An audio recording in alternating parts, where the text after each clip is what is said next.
শাকিল, আপনি জানেন যে গত কয়েকদিন যাবতে কিন্তু গাজীপুরের চন্দ্রামুরকে কেন্দ্র করে যে যানবাহনের দীর্ঘ সারি সৃষ্টি হয়েছে সেটি কিন্তু এখনও রয়েছে। আপনাকে যদি একটু দেখায় তাহলে দেখতে পারবেন এখনও কিন্তু সারি সারি গাড়ি আসলে ত্রিমুর পারাপারের অপেক্ষায় রয়েছে।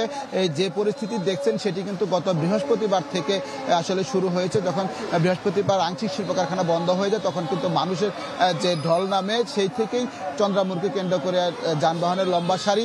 গতকাল যখন সকল শিল্প কারখানা বন্ধ হয়ে যায় তখন কিন্তু মহাসড়কে আরও মানুষের ঢল নামে। তখন থেকেই আসলে চন্দ্রামুরকে কেন্দ্র করে প্রায় 20 কিলোমিটার জুড়ে যানজট ছিল। সেটি গতকাল রাতে কিন্তু একমুখী যান চলাচল করে আইনশৃঙ্খলা বাহিনীর সদস্যরা তারা মোটামুটি সহনীয় পর্যায়ে এনেছে। নগদের কাছে সব গ্রাহকই প্রিয়, তাই তো সারা দেশে ক্যাশ আউট চার্জ সবচেয়ে কম। এই মুহূর্তে কিন্তু চন্দ্রামুরকে কেন্দ্র করে বেশ কয়েক কিলোমিটার গাড়ি সারি রয়েছে। তাছাড়া এই মুহূর্তে যারা মূলত রাজধানীর মহাখালী থেকে গাজীপুর চৌরাস্তা হয়ে আসবেন তাদেরকে কিন্তু তেমন ভোগান্তিতে পড়তে হবে না। তারা চন্দ্রা ফ্লাইওভারের উপর দিয়ে অনায়াসে যেতে পারবেন। তবে যারা রাজধানী গাবতলী থেকে আসবেন সাভারের আশুলিয়া হয়ে তাদেরকে কিন্তু বেশ কয়েক ঘন্টা মতো আসলে চন্দ্রামুর পারাপারের অপেক্ষায় থাকতে হতে পারে। কেননা চন্দ্রামুরকে কেন্দ্র করে প্রায় 4 কিলোমিটার জুড়ে কিন্তু গাড়ির সারি রয়েছে এবং সেই যে লম্বা সারি সেই সারি পার হয়ে তাকে যেতে হবে। এবং ঢাকা ময়মনসিংহ মহাসড়কে কিন্তু যান চলাচল।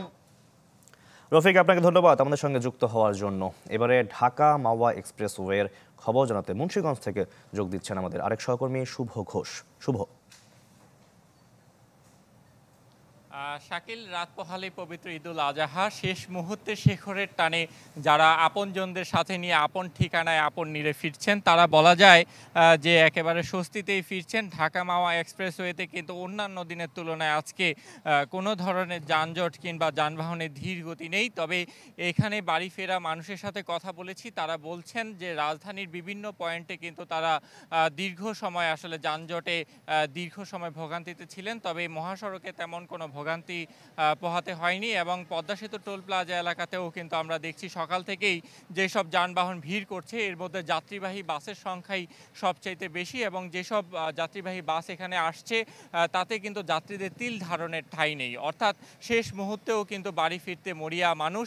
আর দু চাকার বাহন মোটরসাইকেলও কিন্তু অনেকটা স্বস্তিদায়ক যাত্রা মনে করে অনেকেই এই বছর মোটরসাইকেলে করে বিপুল পরিমাণ মানুষ যাচ্ছেন। যারা মোটরসাইকেলে কিন্তু আমরা দেখছি যে পরিবারের ছোট ছোট শিশুদেরকে নিয়ে 3 থেকে 4 জনও একসাথে দেশে গ্রামের বাড়িতে যাচ্ছেন রাজধানী ছেড়ে। এবং এই যে কর্মব্যস্ত নগরী ছেড়ে যারা গ্রামের পথে যাচ্ছেন তারা বলছেন পরিবার প্রিয়জন এবং আপনজনদের সাথে ঈদের আনন্দটুকু ভাগাভাগি করে নিতে সেই উপলব্ধিটুকু নিয়েই কিন্তু অনেকটা আবেগঘনভাবে তারা যাচ্ছে এবং বাড়ি ফেরায় এইসব মানুষের চোখে মুখে উৎসবের যে ছাপ সেটি কিন্তু এখন অনেকটা স্পষ্ট। তবে একটি বিষয় যদি জানিয়ে রাখি যে যাত্রীবাহী বাসের পাশাপাশি কিন্তু আমরা দেখছি যে শত শত ট্রাকে করে কিন্তু মানুষ যাচ্ছে এবং সেই সব ট্রাকে যারা যাচ্ছেন তাদের সাথে কথা বলে যেটি জানা গেছে যে রাজধানীতে আসলে কোরবানির পশু বিক্রির উদ্দেশ্যে তারা বিভিন্ন জেলা থেকে এসেছেন এবং সেই সব পশু বিক্রি শেষে তার সেই সব। শুভ, আপনাকেও ধন্যবাদ আমাদের সঙ্গে যুক্ত হওয়ার জন্য। এবারে জেনে নেব ঢাকার পরিস্থিতি। মহাখালীর বাস টার্মিনাল থেকে যুক্ত হচ্ছেন আমাদের আরেক সহকর্মী জিনিয়া কবির সূচনা। শাকিল, মহাখালী বাস টার্মিনালে এখন যে পরিস্থিতি তাতে কিন্তু গেল দুদিনের চেয়ে আমি বলবো যে আজ আসলে বেশ যাত্রীদের চাপ রয়েছে। কারণ আজ তো আসলে ঈদের ঘরে যে ফেরা সেটার কিন্তু আজ একদমই শেষ দিন, আগামীকাল ঈদুল আজহা। এবং আজ কিন্তু গেল দুদিনের চাইতে বাড়তি ভাড়া নেওয়ার অভিযোগ যাত্রীদের কাছে অনেক বেশি শুনতে পেয়েছি আমরা। এবং যাত্রীরা বলছে 100 টাকার ভাড়া তারা 400-500 টাকা চাচ্ছে, 3 গুণ 4 গুণ হয়ে গেছে এবং তারা অধিকাংশই আসলে যাত্রীকে নিবে না এমন আচরণও করছেন তারা যে বাড়তি ভাড়া আদায়ের জন্য।